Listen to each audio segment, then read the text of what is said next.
As of the recording of this video, TikTok is currently in the process of potentially being banned in the United States. And as I look at this, I can't help but think about something very interesting. There's an important lesson about the banning of TikTok that I think the church needs to learn.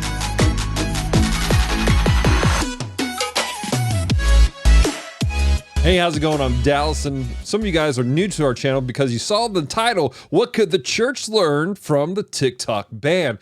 And so as a result, you have no idea who I am. Let me introduce myself real quick. I am Dallas. I am a full-time pastor at a church here in Louisiana. I've been on staff at the same church since 2009, and it's currently 2025, and it has been a blessing to serve my community. At the same time, my wife and I run this ministry here called Geek Devotions. We take geek pop culture items like movies, video games, and comic books, and we use it to let people know they're loved.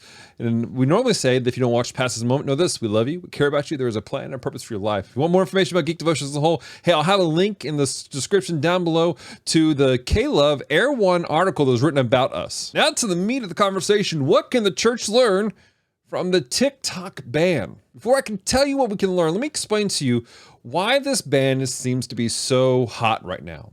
Unlike previous platforms that have kind of fallen to the wayside, this is something that's being taken away from people. Now, there's an instinct for a lot of people to go, it's just TikTok, they're just funny dances. But at the core of TikTok, it's more than just that. People have developed community and relationships through this small app. Through this app, they have developed whole communities where they encourage each other and they challenge each other. And there are people that are present digitally from when they're having the worst times and celebrating them when they're having the best of times. So now on the back end of it, this community aspect is being ripped away from people.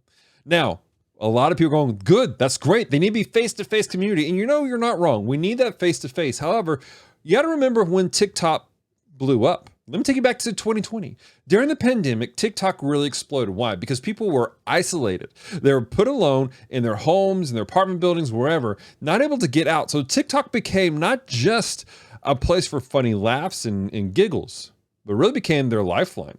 It became the only way for them to experience life outside of the four walls of their homes or wherever they were at. It became a place of hope and peace and restoration as they built, again, communities on this app. Because of this time frame, this app became very emotional for people. There is a tie to the community that is there on TikTok now that may not have been there for other basic apps that were out there. And now it's being ripped away.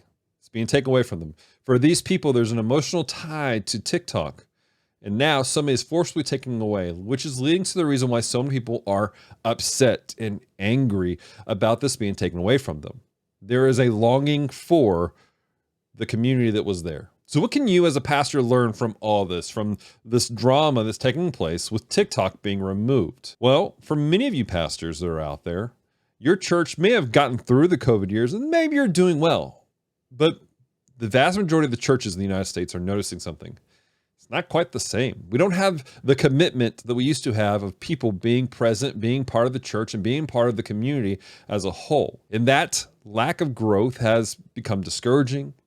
And we've seen a lot of interesting things taking place. We've seen an increase of people, quote unquote, deconstructing their faith. We've seen people who are really just walking away from God as a whole. And the community aspect around the church just isn't there. What happened? Why is this taking place? Well, there's a lot of aspects to it, but I want to bring it to something interesting. Right before COVID, we had an uprise of this idea, and it's not a bad idea. It comes from a pure place, which is this: the church is not about a building. The church is the community. It's the body of Christ as a whole. You have people saying, well, I don't have to go to church to be a Christian. And they were right. You don't have to go to church to be a Christian. The church is not just the building, the four walls of the building. It is greater than that. And that's a movement that started because people were becoming too, what's the word I'm looking for? Complacent with the body of Christ. They were becoming too familiar with it. And within those four things, there were some people who were not doing well, that had made some abusive statements, had done some abusive things to some congregant members.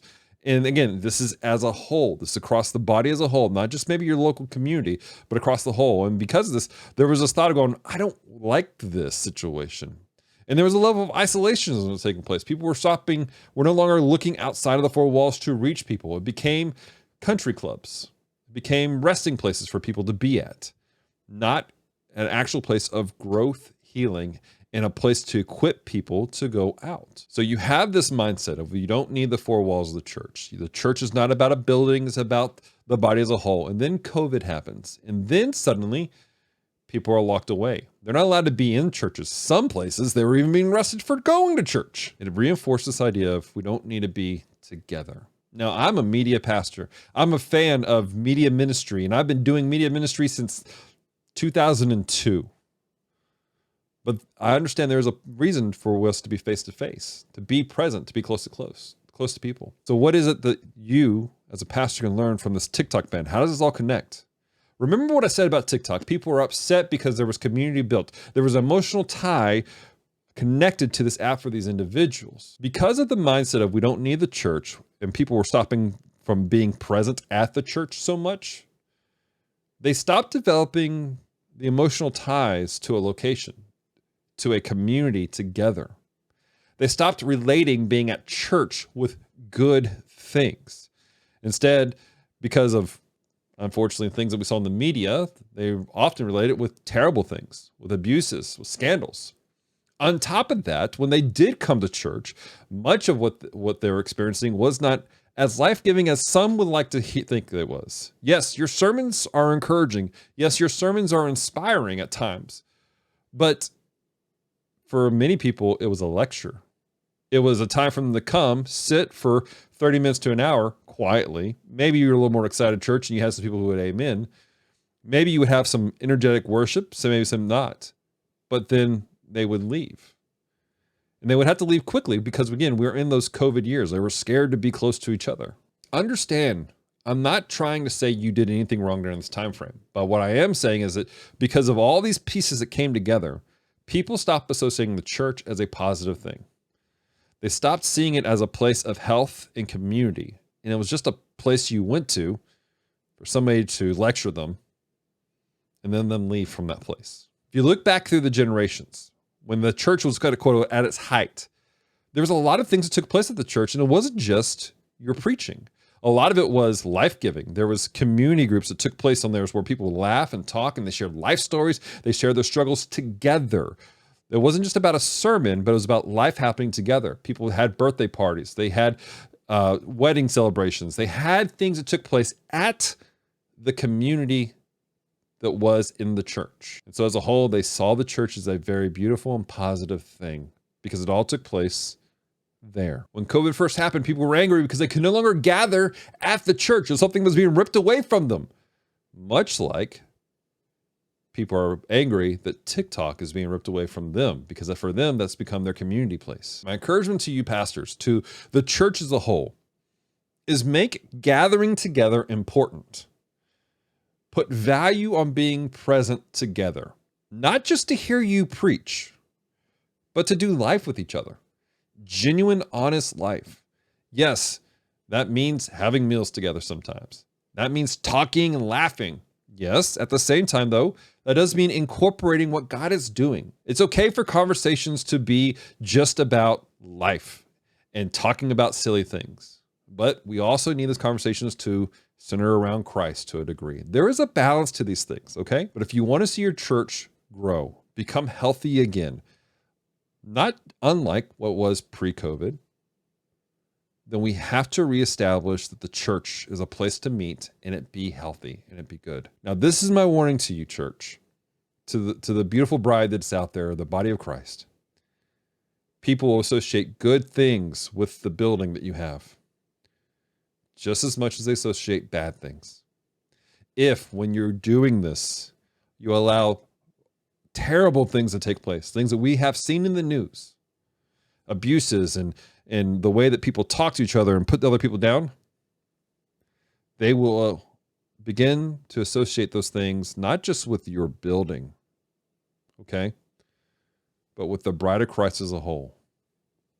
It may have been just one person doing something ignorant, but that one thing begins to stain the body as a whole. And that's how those people will see things. This is one of the reasons, as I've talked to many people who are gone through this deconstruction age, if you will, there was only one or two instances where things went wrong. There were only one or two few people who were just doing something really ignorant, taking things way out of context. and they view the entire body as a whole as a mean, hateful, bigotred place, that there's no grace, there's no hope. And even if the doctrine is quote unquote sound, because the person presenting it is a jerk, it's all just become a clanging cymbal. So church, pastors, when you go to church on Sunday, have this in mind. When you meet with your staff, with your team, ask yourself, how can we rebuild the community, reattach the emotions and the feelings and the understanding that this is a safe place. This building is a place of hope where people can come and get healed and experience Jesus Christ in a real way and do life at. Restore what was taken away at some point. I hope you guys understand my heart behind this video. I'm not attacking the church, but I am calling us to think a little bit differently, to see the world a little bit differently, from one pastor to another. I'm asking you, I'm begging you, pastors, what's the community in your church like? What have you done to help associate the building with what the body of Christ is supposed to look like as a whole? And that being said, do you want to invite you guys, if you want to check out the rest of Geek Devotions, what we do here, check out our YouTube channel, check out the rest of the stuff we do, check out our website, geekdevotions.com. We do a lot. We do a whole lot. And we're part of a whole crowd of other individuals doing all kinds of stuff digitally to reach the world. But a lot of the people I'm connected with, man, they want to connect people together in face-to-face spaces. Okay, guys? I love you all dearly. I appreciate you for taking time to watch this video. Remember, stay devoted. Peace and love.